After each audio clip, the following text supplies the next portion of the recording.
आज JD sir के उपस्थिति में अध्यक्षता में 26 जनवरी को हम लोग ये अवसर प्राप्त हुआ है कि हम सभी अपने अपने अंदर के छुपे टैलेंट को दिखा सके। तो आप ही के बीच में से एक ऐसी मेधावी छात्रा आ रही है जो न कि छात्रा के साथ साथ शिक्षिका भी है। उनका नाम है काजल कुमारी। तालियों के साथ उनका स्वागत कीजिए।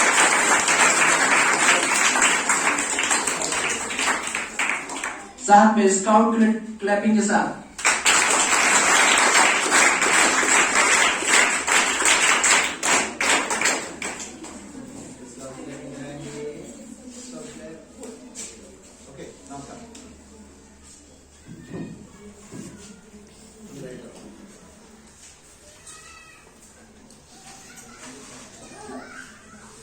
हो चुकी है पीर पर्वत सी पिघलनी चाहिए, इस हिमालय से भी कोई गंगा निकलनी चाहिए।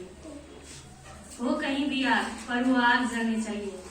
सिर्फ हंगामा खड़ा करना मेरा मकसद नहीं, मेरी कोशिश है कि ये सूरज बदलना चाहिए। सर्वप्रथम आप सभी को गणतंत्र दिवस की हार्दिक शुभकामनाएं। आज 26 जनवरी 2024 को हम सभी देश के 75वें गणतंत्र दिवस मनाने के लिए एकत्रित हुए हैं। मैं स्वयं को बहुत सौभाग्यशाली समझती हूँ कि सर की उपस्थिति में मुझे अपने विचार साझा करने का अवसर प्राप्त हुआ है।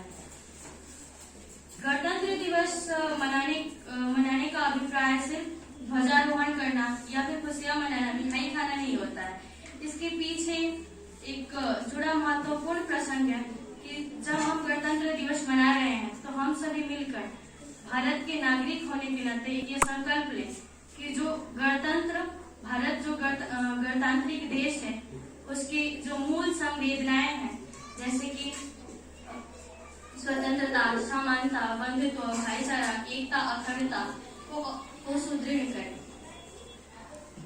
आज आप सभी के समक्ष मैं राष्ट्रकवि रामधारी सिंह दिनकर द्वारा रचित रश्मि रथी का तीसरा सर प्रस्तुत करने जा रही हूँ।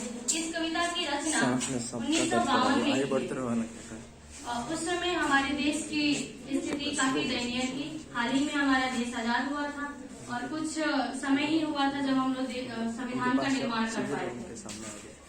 उस समय देश में बाह्य संकटों के साथ साथ आंतरिक रूप से कई सारी संकटें मौजूद थे। उस समय लोगों के अंदर आत्मविश्वास की कमी थी।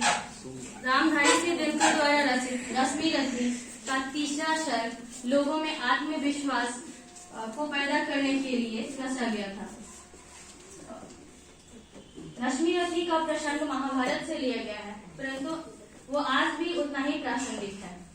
रश्मि रथी में रामधारी सिंह दिनकर जी बताते हैं कि परिस्थितियां कोई भी हो, मनुष्य को अपना आत्मविश्वास नहीं खोना चाहिए।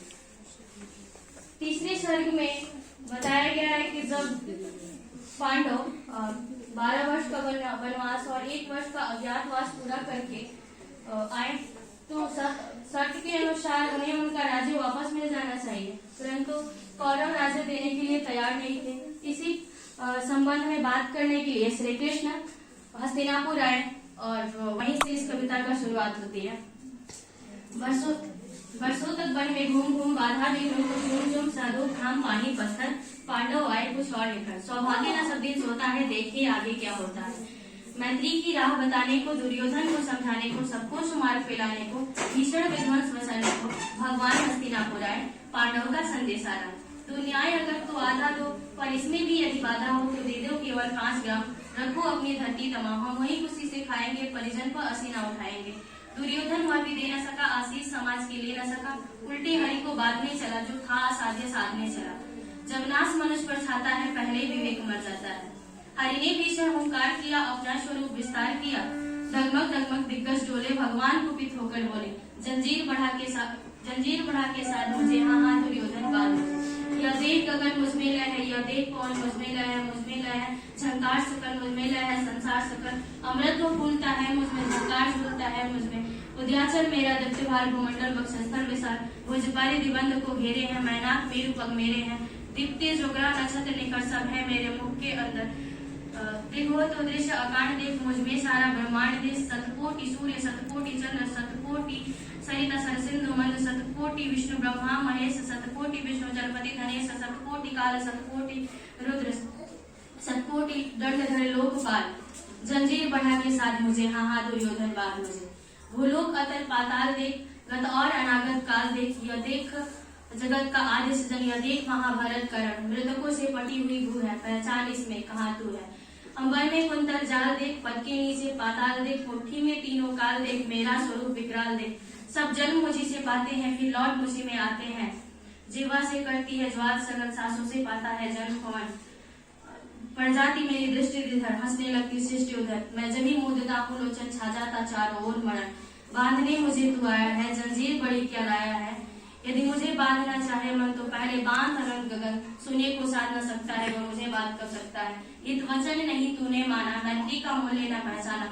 तो ले मैं भी अब जाता हूँ अंतिम संकल्प सुनाता हूँ याचना नहीं अब रण होगा जीवन जय या की मरण होगा टकराएंगे नक्षत्र निकट बरसेगी भूख और वही प्रकट फणसेस नाग का डोलेगा विकराल काल मुख खोलेगा दुर्योधन रण ऐसा होगा फिर कभी नहीं जैसा होगा भाई पर भाई टूटेंगे विस्वाण बुद्ध के छूटेंगे माया से श्रृंगार रस लूटेंगे आखिर तू भूषाई होगा हिंसा का परिदायी होगा ही सभासन न सब लोग डरे चुप थे या थे बेहोश पड़े केवल दो नर न गाते थे धृतराष्ट्र विदुर दोनों सुख पाते थे करजोड़ी प्रमुदित मन से दोनों पुकारते थे जैसे आप सभी के समक्ष हम अधिक समय नहीं लेंगे क्योंकि सर के पास भी बहुत कम समय है आप सभी को अपनी अपनी प्रस्तुति यहाँ रखनी है तो इसलिए एक छोटी से गीत के साथ मैं अपने वाणी को विराम दूंगी।